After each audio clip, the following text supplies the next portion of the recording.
Picture this. You're in your coziest chair, iPad in hand, ready to get some serious work done. Or let's be honest, spiral into a 3-hour Reddit dive. But your iPad is still just a glass rectangle, mocking your productivity dreams. Enter the $25 AliExpress keyboard case, promising to turn your tablet into a productivity powerhouse. It's either the best deal since the one time you found AirPods for $10, spoiler, they were fake, or it's going to fall apart faster than my New Year's resolutions. Let's dig in. Quick disclaimer, AliExpress sent out the keyboard case to me, but they don't control what I have to say about any of the stuff that they sent out. All I'm doing here is chilling with my honest opinions and, as always, having some fun along the way. If you do want to pick this up for yourself at any point during this video, I'll leave some links and some cheeky discount codes for you in the description and the pinned comments down below, so make sure you go ahead and check those out. So, first impressions, this keyboard case comes in two flavors, white and black. No over-the-top branding, no RGB light shows, just a minimalist, sturdy design built with some mysterious concoction of metal and plastic. It feels solid in the hand, which is always reassuring, but hey, I wasn't expecting a tank at this point, so good on them. Now, let's talk keys. They're like the butterfly keys on a MacBook, but imagine if those butterflies had their wings clipped. The travel is minimal, to put it nicely, and if you've got chubby fingers or use a smaller iPad model like me, get ready for an avalanche of typos. Seriously, I was making more mistakes than an intern does on their first day. But if you're a precision typist or a key smashing gremlin, maybe you'll adjust? And hey, the backlight situation is interesting. You get some basic colors which are just fine for a nighttime binge or replying to mails or hate scrolling on social media. Nothing wild, but it beats typing in the dark like a tech vampire.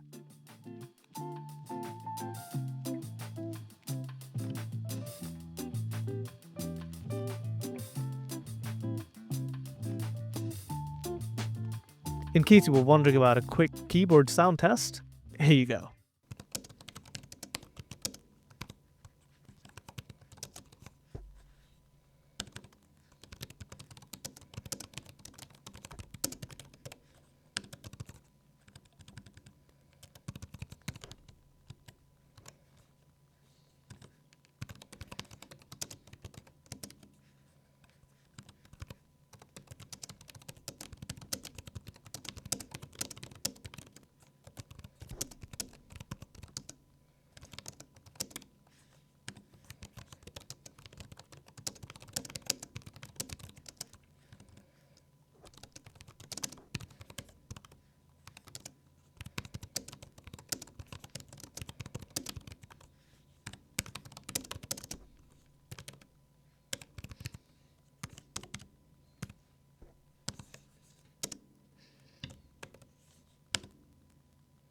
Quick question. Do you think you could live with non-individually lit keys if it meant saving $300?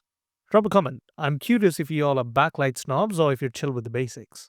Now, the magnetics. The iPad attaches with some impressively strong magnets. Strong enough to withstand a clumsy elbow bump, but not strong enough to survive my legendary rage-quitting sessions when my favorite game crashes. The tilt range is a decent 30 degrees with no hard stops, but the hinge stays firm. It's like the perfect angle for typing, as long as you don't mind keeping things classy at eye level. But, and it's a big but, don't forget, you're still dealing with an iPad. I learned that the hard way when I casually tried to close the allegedly laptop's lid. The iPad slid out like it was auditioning for skateboard and trick montage. Gravity 1, me 0, and magnets definitely did not hold that one in place. If you're wondering how it went, let's just say my carpet got more screen time than my iPad that day. The trackpad. It's small, but hey, it's not their fault. Real estate is expensive in the world of tiny tech. Responsiveness is decent, and the touch gestures are still there. 2-finger swipe up, swipe down, 2-finger scroll, left and right. All good, right? Well, almost. There's no simple tap to click. And I'm not sure if they were trying to keep things old school or if someone really just hates us. So yeah, if you want to click something, you're going to have to press down. And it gives off this really plasticky audible click that says, I'm cheap and I know it. It's like the early 2000s mouse. Nostalgic, but not in a good way. Now, What's worse, an annoyingly clicky trackpad or one that doesn't click at all? Let's find in the comments.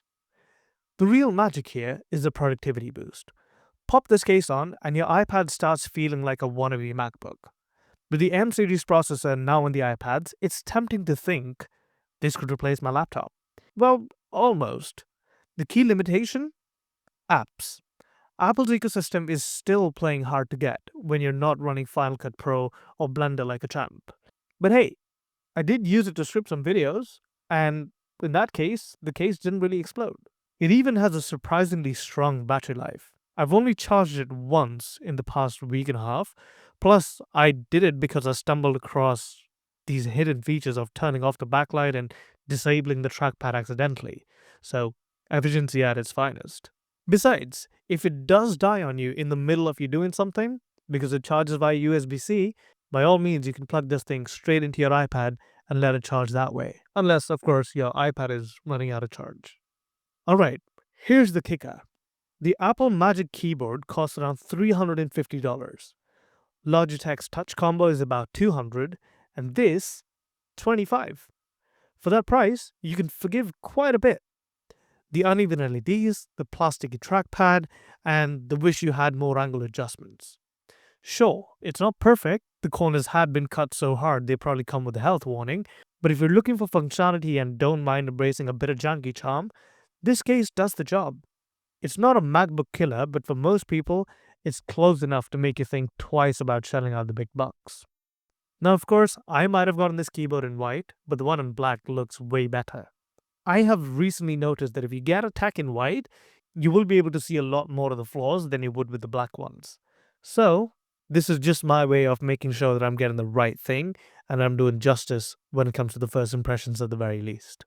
So, will this keyboard case turn your iPad into a productivity beast like you've always wanted?